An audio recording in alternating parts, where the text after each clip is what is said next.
तो सुखदेव जी कहते का परीक्षित तो यही जीवन का ज्ञान है कि हमारे ये रिश्ते नाते हीरे मोती धन दौलत सब यही रह जाता है। इसलिए समय रहते हमें जो है ज्ञान लेना चाहिए और भगवान का भजन कर करके अपना कल्याण करना चाहिए। बोलिए नारायण भगवान की जय हो। उठ परदेसी तेरा भगत हो गया, उठ परदेसी तेरा भक्त हो गया, उठ परदेसी तेरा भगत हो गया, उठ परदेसी तेरा भक्त हो गया। अभी तो जगाया तुझे फिर सो गया, अभी तो जगाया तुझे फिर सो गया, अभी तो जगाया तुझे फिर सो गया, अभी तो जगाया तुझे फिर सो गया। उठ परदेसी तेरा भगत हो गया, उठ परदेसी तेरा भक्त हो गया। थोड़ी थोड़ी ताली की सेवा भाव से हरि बोल।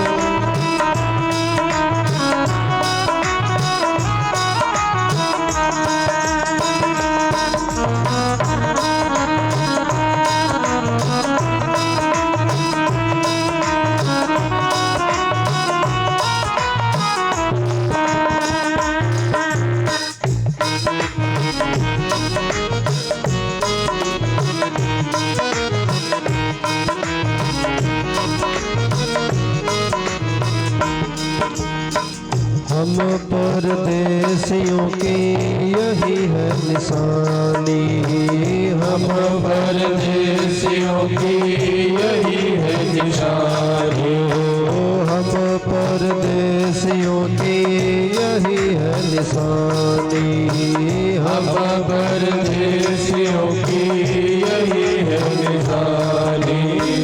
आए और चले गए खत्म कहानी, आए और चले गए खत्म कहानी, आए और चले गए खत्म कहानी, आए और चले गए खत्म कहानी। कोई गया हंसते हंसते कोई रो गया, कोई गया हंसते हंसते कोई रो गया। उठ परदेसी तेरा भगत हो गया, उठ परदेसी तेरा भक्त हो गया।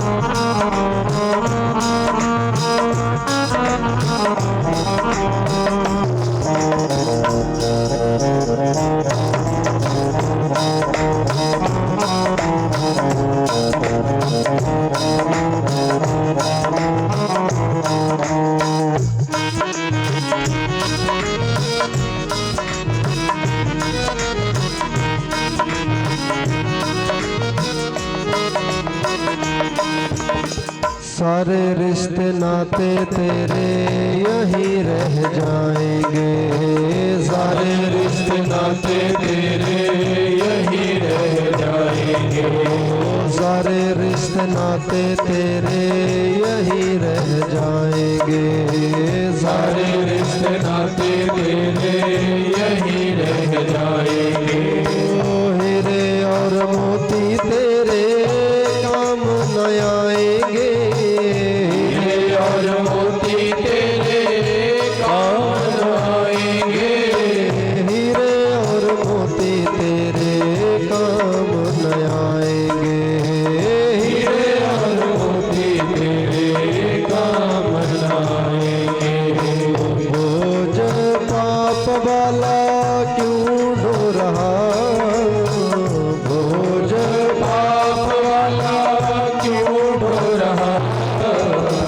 उठ परदेसी तेरा भगत हो गया,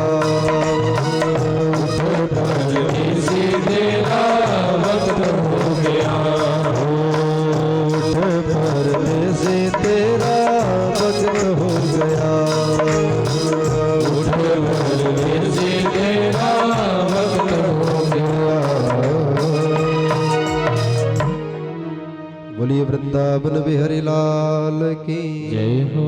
तो आज सुखदेव जी महाराज जी ने राजा परीक्षित को यह सुंदर ज्ञान दिया कि परीक्षित कुछ भी साथ जाने वाला नहीं है, ये हीरे मोती सब यहीं पर रह जाते हैं। आपने बड़ा अच्छा किया कि आप भगवान की शरण में आए और भगवान की कथा को सुना, तो इसलिए मुझे विश्वास है कि आपका निश्चित ही कल्याण होगा। और अचानक ही परीक्षित के मुंह से निकल गया कि प्रभु अब तो सूर्यास्त होने वाला है और कुछ समय के बाद मैं मर जाऊंगा। तो जैसे मरने की बात करी तो सुखदेव जी महाराज ने राजा परीक्षित को डांट दिया, कहा कि रे परीक्षित, इस पशु बुद्धि का परित्याग कीजिए। आपने भगवान की कथा को सुना है, इसलिए आपका मोक्ष जो निश्चित है, इसलिए मरना इस शरीर का धर्म है। लेकिन शरीर मरता है, लेकिन इस शरीर के भीतर जो आत्मा है वो कभी मरती नहीं है। इसलिए मुझे विश्वास है कि आप निश्चित ही भगवान के धाम को प्राप्त करेंगे। जैसे इतना कहा, परीक्षित का हृदय निर्मल हो गया, परीक्षित का हृदय जो है पवित्र हो गया, पावन हो गया। सुखदेव जी महाराज जी को प्रणाम किया। सुखदेव जी महाराज ने कथा का सुफल लिया, परीक्षित के हाथ में रखा और परीक्षित ने जैसे आंखें बंद की सुफल लिया और जैसे आंखें खोली तो 1 मिनट में सुखदेव जी महाराज वहां से अंतर ध्यान हो गए। बोलिए नारायण भगवान की जय हो। परीक्षित ने आंखें खोली, देखा, कह रहे ना तो सुखदेव जी के आने का पता चला और ना ही जाने का पता